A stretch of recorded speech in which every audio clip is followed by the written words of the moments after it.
Hi friends, சரி cinema bus அப்டேட்டில் அடுத்தது ஒரு தாறுமாறான ஒரு விஷயத்தோடு வந்திருக்கேங்க. நேற்று இரவு கூலி பவர் ஹவுஸ் பாடல் ரிலீஸ் ஆகிடுச்சு. லிரிக்ஸ் வீடியோ பார்த்த அத்தனை பேருக்குமே ஒரு சரியான ஒரு கூஸ் பம்ஸாக தான் இருக்கும் அப்படின்னு நான் சொல்லணும். ஏன்னா நேற்று ஈவினிங் அந்த ஒரு ஈவெண்ட் நடந்ததில் ஹைதராபாத்தில் அந்த ஈவெண்ட்லேயே பார்த்தீங்கன்னா ஒரு தரமான சம்பவங்கள்லாம் பண்ணியிருந்தாங்க சன் பிக்சர்ஸ். கூலி படத்தோடைய அந்த அனௌன்ஸ்மெண்ட் வீடியோலாம் வந்து திரையிட்டு அங்கே இருக்கக்கூடிய ஃபேன்ஸ் எல்லாம் உசுப்பேற்றி விட்டு சரியான ஒரு அட்மாஸ்பியர் கிரியேட் பண்ணியிருந்தாங்க தெலுங்கு ஆடியன்ஸ் மத்தியில். அது இல்லாமல் அந்த பாடலை அங்கே ரிலீஸ் ஆகும் போது அங்கே ஒரு கரகோஷம், அந்த என்ஜாய்மெண்ட், அந்த அட்மாஸ்பியரே வேறு லெவலில் இருந்தது.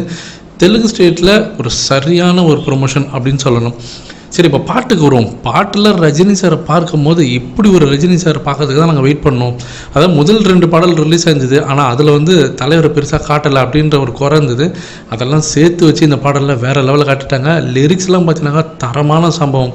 ஹுக்குமுக்கு ஒரு பயங்கரமான ஒரு காம்படிஷன் கொடுக்கக்கூடிய ஒரு இன்னொரு பாடல் அப்படின்னு நான் சொல்லுவேன் லிரிக்ஸை பொறுத்த வரைக்கும். பாடல் பார்த்தீங்கன்னாக்கா இது ஒரு 2-3 சாங்கை ஒரே சாங்கில் போட்டு அடித்து கொடுத்த மாதிரி இருந்தது. அதுவும் அந்த பீட்ஸ்லாம் பார்த்தீங்கன்னாக்கா வேறு லெவலில். அதிலும் குறிப்பாக அந்த பாடல் middle say my name god damn right அப்படின்ற இருக்கக்கூடிய அந்த முக்கியமான வரிகள், பிரேக்கிங் பேடோடைய முக்கியமான வசனம் அது.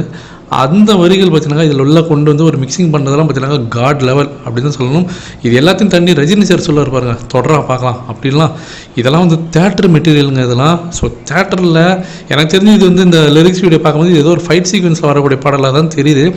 ஏன்னா ஏற்கனவே நம்ம லோக்கி அவர்கள் பார்த்தீங்கன்னா இந்த படத்தில் 2 டான்ஸ் நம்பர்ஸ் தான் இருக்குதுன்னு சொல்லிட்டாரு. அது வந்து ஃபஸ்ட்டு 2 சிங்கிள் பாடல் ரிலீஸ் ஆச்சுல, அது மட்டும் தான் டான்ஸ் நம்பர்ஸ். அப்போ இது வந்து பேக்ரவுண்டில் படத்தில் ஏதோ ஒரு ஃபைட் சீக்வன்ஸ் வரும்போது பின்னாடி பேக்ரவுண்டில் ஓடக்கூடிய பாடல் தான் இது. அப்போ இந்த லிரிக்ஸ் வீடியோ பார்க்கும்போது ஏதோ அந்த மேன்ஷனில் நடக்கக்கூடிய அந்த சண்டை காட்சி அங்கே இது பேக்ரவுண்டில் வரும்போது தான் இருக்குது. அப்போ இந்த லிரிக்ஸ்லாம் வரும்போது தொடரா பார்க்கலாம் அப்படின்ற லிரிக்ஸ்லாம் வரும்போது தேட்டரில் ரஜினி சார் ஃபைட் பண்ணும்போது தேட்டர் அட்மாஸ்பியரை நினச்சி பாருங்கள்.